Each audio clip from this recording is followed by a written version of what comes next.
Hello again. Day 8 of the lockdown. Another beautiful sunny day, and I managed to go for a walk, but keep my distance from everybody else. But this is a story that happened not that long ago. It would be 2014.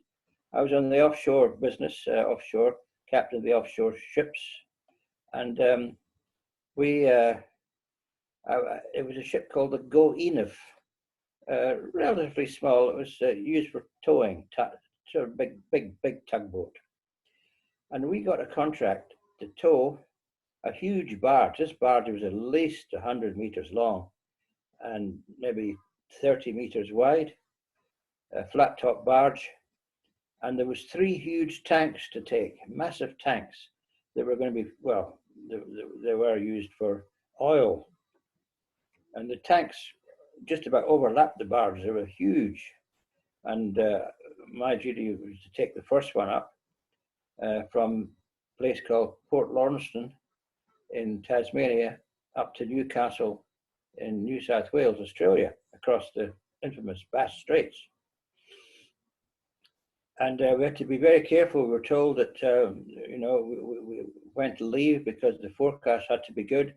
The wind couldn't be more than about 15 knots. They were worried about sea becoming rough, and these things were all balanced on great big steel sort of pedestals and all structures and stuff.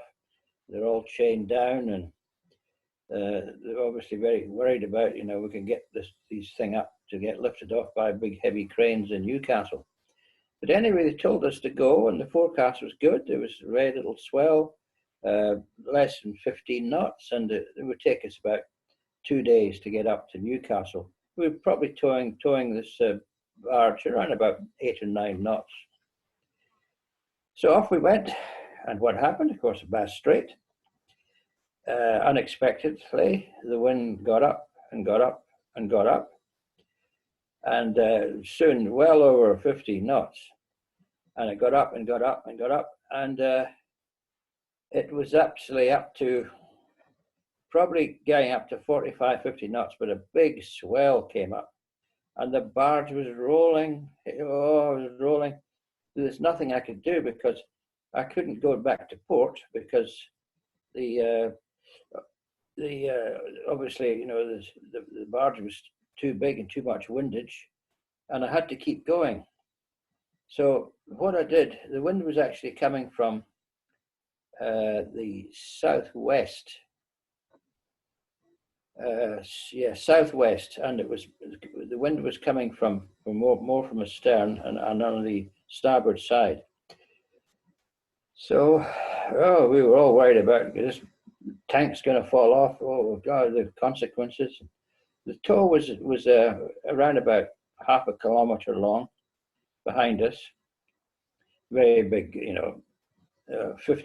54 millimeter diameter steel cable. And I decided there's no way I can risk going too near the land, because what am I going to do? I can't put the barge anywhere. So I did the only thing I could do, was just keep going and keep the wind as much as we can coming from astern, and to ride it out. And this went on. We passed Newcastle on our port side, and we kept going and kept going. The wind kept going up and up and up. And after about a day, luckily, the wind dropped off and the swell dropped off. And I was able to very cautiously turn around and head back for Newcastle. But unknown to us, there was the decks of the tug was just completely white water all the time, right over the decks, and nobody could go down or check anything. And there was 2 big leaks developed on the deck, one at each side, right on the after end. And unknown to us, seawater was getting in to both the port and starboard, the steering gear compartments. And I noticed that she was down by the stern a bit, and I didn't really know what was causing us. But anyway, we got to the pilot station, and the wind had dropped right off now. We got to the pilot station in Newcastle, and lo and behold, we lost the steering. on one of the, I think it was steering on the port side. Just went. We lost it. And we got somebody to go aft and see what was wrong. And they opened up the hatches and stuff and went down, looked in the manholes. And the steering gear was completely full of salt water. And of course it went out because the electric motors had backed up. So we kept going, we got a bit further. And would you believe it? Not just after that, the other one went as well, so we had no steering. So the pilot came on board, and luckily he was an ex-offshore man. And he said, look, you know, what are you going to do? I said, look, I'm going to try and get up the river. It was about 3 miles to get up the river in Newcastle. Just using the steering, using the engines for steering and ignore the rudders. She said, yeah, well, we said, look, I'm going to watch you for a while because I don't like the sound of this. But I was on the right and left, you know, the throttles. And I got to say myself, I made a pretty good job of keeping a straight line. And he says, all right, then let's do it. So I took the barge up with the no steering. And I managed to get finally alongside the jetty, the big long pier, and the barge we shortened the tow up to about 200 meters, and I managed to put her alongside. We got a help from a tug and I put it alongside and tied up, and I was drenched in sweat. No, just very, very, yeah, it was a hair-raising experience. And of course, there's lots of please explains why that was allowed to happen, and there was alarms going off all the time. But you know, on these types of ships, alarms go off all the time anyway. And but it was just one of these things that happened. But the main thing is I got the barge and the tank, which is worth God knows how much money, and safely to Newcastle, and I got taken off the next day, and that was that. But there's a sequel to the story too, because I went ashore later on that evening with the chief engineer, and we went for a few drinks and a meal, and we came back. We're quite all right, not too much to drink, but then I heard a big splash as we went to the gangway, and the chief engineer had fallen in the water.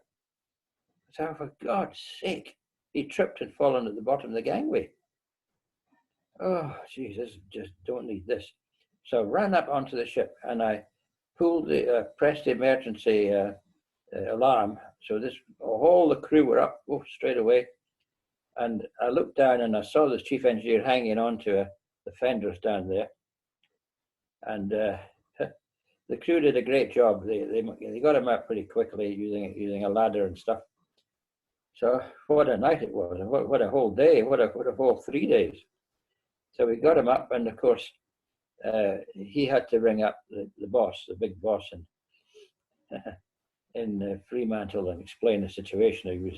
He'd fallen in the water, but he managed to come across as quite sober, and he explained to the boss what the story was. And of course, they were all hushed up because if the story had got out, there would have been the unions and the bloody health and safety, and they were just descended on the ship. It would have just been, forget it. It was all hushed up. The crew were very good. They agreed to hush it up. So that's another quite vivid memory of when I was on the offshore. But that's all for now. Okay, bye-bye.